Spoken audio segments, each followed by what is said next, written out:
Stephen Curry has ended speculation over his future by signing a one-year contract extension with the Golden State Warriors until 2027. The deal is worth a reported $62 million and change.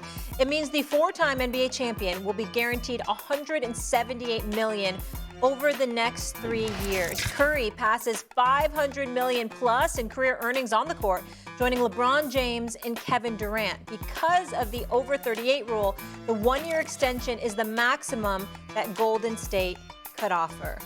Now this is really exciting. Where is my guy? There look at how dapper. Stephen A., I mean, now this man knows how to show up to First Take. Look at the suit, the haircut.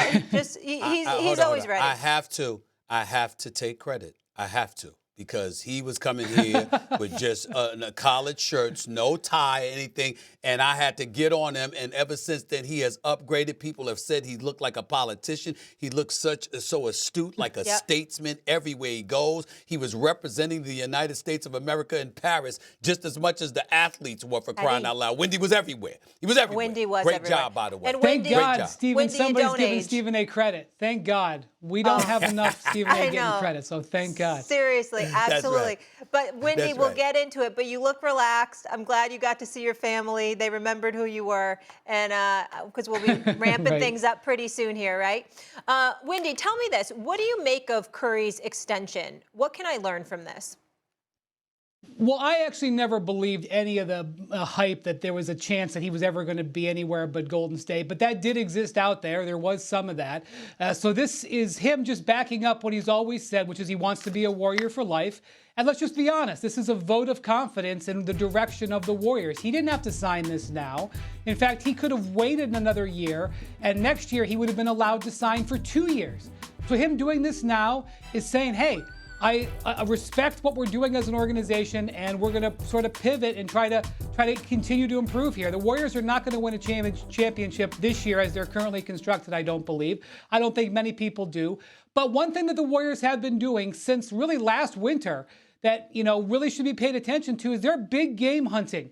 They, in one of the strangest stories of the last year in all of sports, if you ask me, if you remember, guys, the Warriors tried to trade for LeBron James at February's trade deadline. Now, it didn't get anywhere, but that was interesting.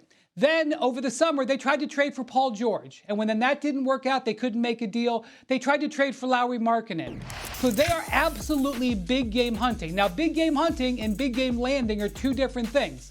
But they absolutely have the ability to look at other moves as we go forward here.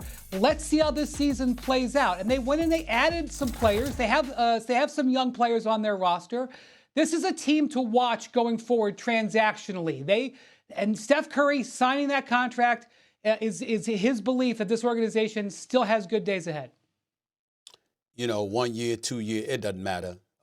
Anybody who from the Golden State Warriors organization who allows Steph Curry to ever leave should be banned from the state of California and banned from the NBA for forever.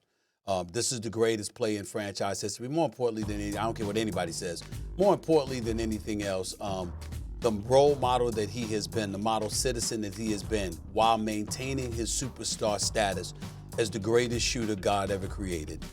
You just can't say enough about him. And so I want to put that, any money that he earns, I don't count his money because whatever it is, he's underpaid. He is underpaid. Same thing with LeBron, by the way, underpaid. I don't give a damn what money you give them. They're underpaid compared to what they bring to the table. And that's just me being real and straight up about it. Having said that, the stuff that you brought up about Steph Curry and the Golden State Warriors, I'm very interested in delving a bit further. And in the weeks and months to come, I'm going to do that. Why couldn't they get Paul George? Why can't they get another superstar to pair with Steph Curry, especially in the aftermath of Kevin Durant's departure? Maybe you didn't feel the need to have anybody. I get that part because Klay Thompson's Klay Thompson, and I still believe in that brother, by the way. And Draymond is Draymond. As far as I'm concerned, people better open their eyes, wake up. There's a future Hall of Fame player. Scoring ain't everything. With all the intangibles that Draymond Green brings to the table, the Warriors are not four-time champions without Draymond Green. He's a Hall of Famer. But I'm still looking at the organization as a whole. specifically Steve Kerr. And I'm saying, how come we can't get this brother any additional help? We get past the October deadline of an extension and they don't find a deal there, I think he becomes a high probability of being traded during the season. So that's one of the things we're going to watch. I think the big thing is that Joe Lacob and that ownership group and Mike Dunleavy, their general manager, are out there looking to really add to this team.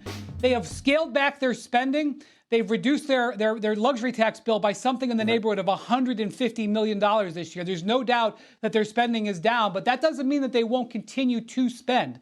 And so as the season goes along, you are correct, Stephen A. We're going to watch the Warriors, how they start and who may become available during the year. Wendy,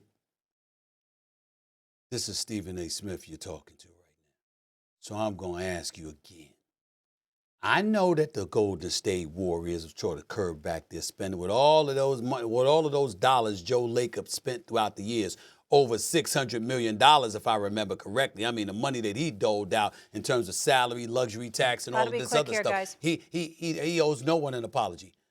I was asking about a desire to play for Steve Kerr. Is that direct enough? I think all the answers have been answered because he signed that contract yesterday. I'm on